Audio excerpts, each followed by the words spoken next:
Having extra fuel in an emergency is crucial for transportation and your generator for when the power is out. Now, I just lived through one of the biggest natural disasters of my life here in Asheville, North Carolina, Hurricane Helen. We went without power for 6 days and the gas stations were closed that entire time. Many people were stopped on the side of the road or camped out at the gas pumps in hopes the power came back on so they could once again pump gas. In today's video, I want to go over how I beat both the gas and power situation by storing two crucial energy sources and how exactly I use them to fare much better than most of the people in my area. What's up, preppers? I'm the Community Prepper, and like always, thank you for watching my channel. Also be sure to give this video a thumbs up, but only if you've gotten some valuable information from it. And please consider subscribing to my channel if you like videos about prepping, firearms, product reviews, and all other topics prepping related.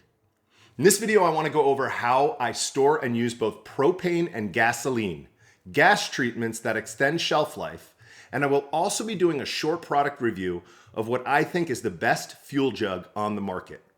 At the end of this video, I'll tell you a very common but overlooked prepper tactic as it pertains to the gasoline in your vehicle and how this practice saved my ass in this emergency. Now, over the past few years, I started purchasing the 20-pound propane cylinders to fuel both my grill and my Furman generator. I bought a Furman generator back in 2022, and honestly, this is the very first time I had to use it due to the extended power outage that we just went through. I have a complete unboxing, setup, and how to do the maintenance on the generator in a separate video that I will link at the end of this video. But I can't emphasize how much this generator saved us for almost a week without power.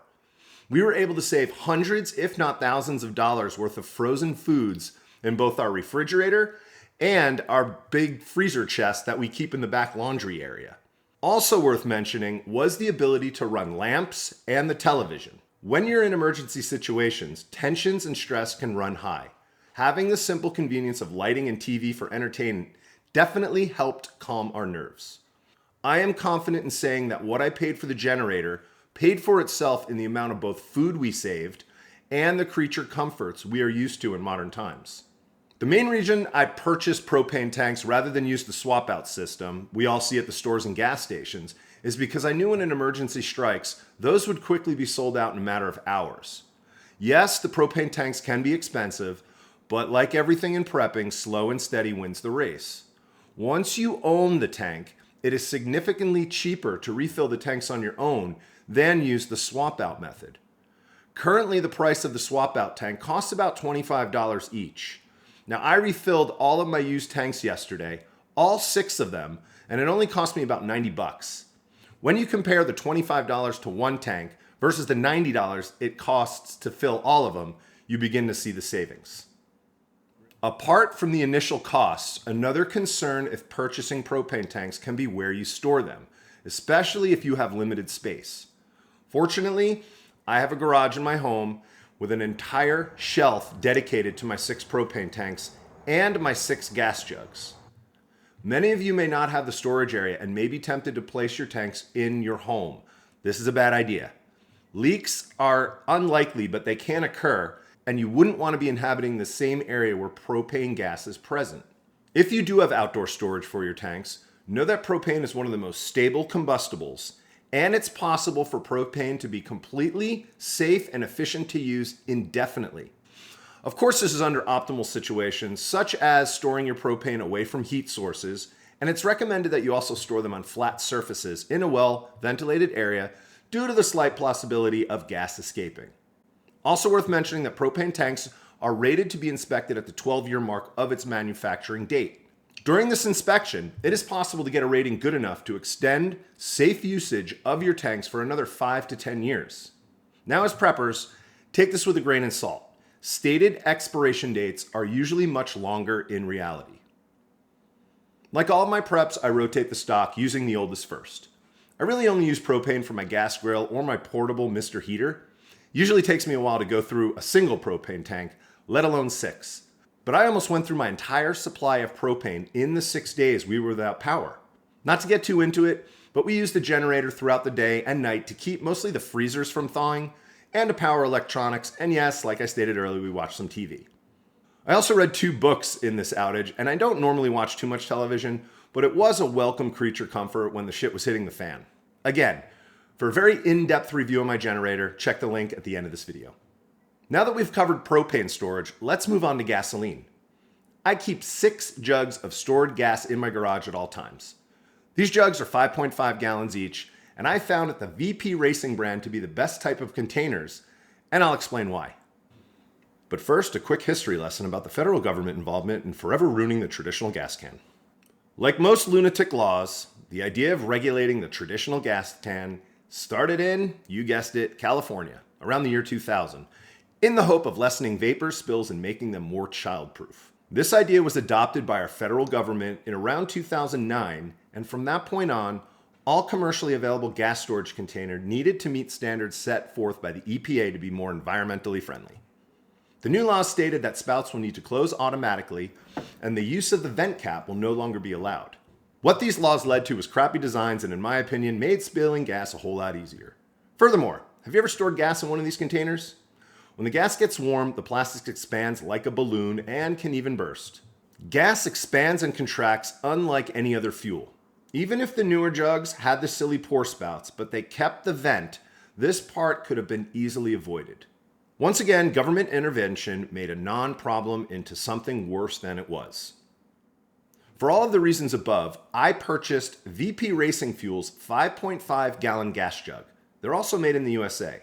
It has that old school no frills design and is able to bypass all of the regulations and restrictions that all of the other commercially gas jugs currently have, because it's not intended for storing gas.